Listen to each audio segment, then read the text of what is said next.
নমস্কার বন্ধুরা, স্বাগত জানাই আমার রান্নাঘরে। আজকে তৈরি করব রুটির ওপর রুটি চাপিয়ে একটা সুন্দর রেসিপি। তো তার জন্য আমি নিয়ে নিয়েছি 1 কাপ পরিমাণের ময়দা।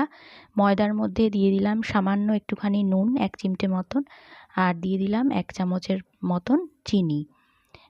এবারে এটাকে ময়ন দিতে হবে ভালো করে, সেই জন্য আমি দিয়ে দিলাম ঘি। আমি এখানে 2 চামচ মতন, ছোট চামচের 2 চামচ ঘি দিয়েছি। যেহেতু ময়দার পরিমাণটা একেবারেই কম, সেই জন্য আমি 2 চামচ ঘি নিয়েছি। এবার ঘিটা দিয়ে খুব ভালো করে ময়দাটাকে মেখে নিতে হবে। আসলে সন্ধেবেলা একটু কিছু খেতে ইচ্ছে করছিল মিষ্টি মিষ্টি, তো ফ্রিজে দেখলাম সেরকম কোনো মিষ্টি নেই, তাই জন্য ভাবলাম যে কিছু একটা বানিয়ে ফেলি।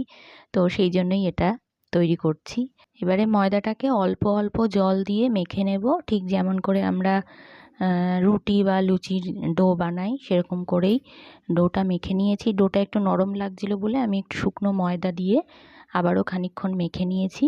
এবারে এখান থেকে ছোট ছোট পরিমাণের লেচি কেটে নিয়েছি, একদম ছোট্ট ছোট্ট করে, মানে লুচির থেকেও ছোট আর কি লেচিগুলো। লুচির নর্মাল লুচির যে লেচি করি আমরা, তার থেকে একটু ছোট সাইজের এরকমভাবে করে নিয়েছি। এবারে একটা ছোট্ট বাটির মধ্যে আমি নিয়ে নিয়েছি ময়দা। আমি 1 চামচ মতন ময়দা নিয়েছি আর 2 চামচ মতন তেল দিয়েছি। দিয়ে এটাকে ঠিক এইরকম একটা ক্রিমের মতন টেক্সচার বানিয়ে নিয়েছি।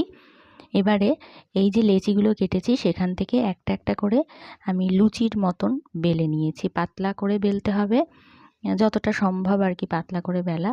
তো দেখো সবগুলো বেলে নিয়েছি। এবারে একটার ওপরে এরকমভাবে যে ক্রিমটা বানিয়ে নিয়েছিলাম ময়দা আর তেলের, সেটা এইভাবে মাখিয়ে নেব। তার উপরে আর একটা লুচি চাপিয়ে নিয়েছি, তারপরে আবারও সেই ক্রিমটা মাখিয়ে নিয়েছি, তারপরে আবারও আর একটা লুচি চাপিয়ে নিয়েছি। এইরকমভাবে একে একে সবকটা লুচি কিন্তু একটার ওপর একটা করে আমি চাপিয়ে দিয়েছি। আর প্রতিটার মাঝখানে আমি ওই যে ক্রিমের মতন একটা বানিয়ে নিয়েছিলাম ময়দা আর তেলের গোলা, সেটা আমি মাখিয়ে দিয়েছি। এবারে সবগুলোকে একসঙ্গে একটু বেলে নেব, খুব বেশি পাতলা করে বেলবো না, হালকা মতন করে একটু বেলে নেব। এইবারে এটাকে খুব সাবধানে এইভাবে রোল করে নিতে হবে। এইভাবে দেখো রোল করে নিয়েছি। রোল করে নেওয়ার পরে এগুলোকে আমি সমান মাপের কেটে নেব, ছুরির সাহায্যে সমান মাপ করে কিন্তু এগুলোকে এরকম ছোট ছোট সাইজ করে কেটে নিতে হবে। তো দেখো এগুলো একদম তৈরি হয়ে গেছে আর বেশ সুন্দর একটা শেপ চলে এসেছে। দুটো প্রান্ত একটু ভালো করে মুড়ে দিতে হবে বা চেপে দিতে হবে। এবারে সাদা তেলে কম আঁচে আস্তে আস্তে ভেজে নিতে হবে এগুলো, তাহলেই এগুলো হবে অনেক বেশি মচমচে। তো এগুলো ভাজতে ভাজতে বন্ধুরা তোমরা আমাকে জানিয়ে দাও কমেন্টে যে তোমরা কে কোথা থেকে আমার ভিডিওগুলো দেখছো আর আমার ভিডিওগুলো তোমাদের ঠিক কেমন লাগে। তো দেখো তোমাদের সঙ্গে কথা বলতে বলতে কিন্তু এগুলো বেশ অনেকটাই ভাজা হয়ে গেছে আর বেশ সুন্দর একটা রং চলে এসছে। এবারে খুব ভালো করে এটাকে উল্টে পাল্টে নিতে হবে যাতে কোনো একটা দিক একটু বেশি লাল না হয়ে যায়।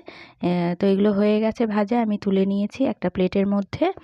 আর এবারে আমি একটা শিরা বানিয়ে রেখেছিলাম একটু কেশর দিয়ে, আর 1 কাপ চিনি 1 কাপ জল দিয়ে একটা শিরা বানিয়ে রেখেছিলাম। খুব বেশি গাঢ় করিনি শিরাটা, মোটামুটি পাতলা মতন করেছিলাম। সেই শিরাটাই ওপর দিয়ে এরকমভাবে ছড়িয়ে দেব, তাহলে এটার টেস্টটা কিন্তু অনেক বেশি ভালো হবে খেতে। আমি একদম প্রথমবার করেছিলাম বলে অল্প করেই বানিয়েছিলাম, কিন্তু খেতে অসাধারণ হয়েছিল। তোমরা বাড়িতে ট্রাই করো আর ভালো লাগলে চ্যানেলটা সাবস্ক্রাইব করে দিও। ধন্যবাদ সকল।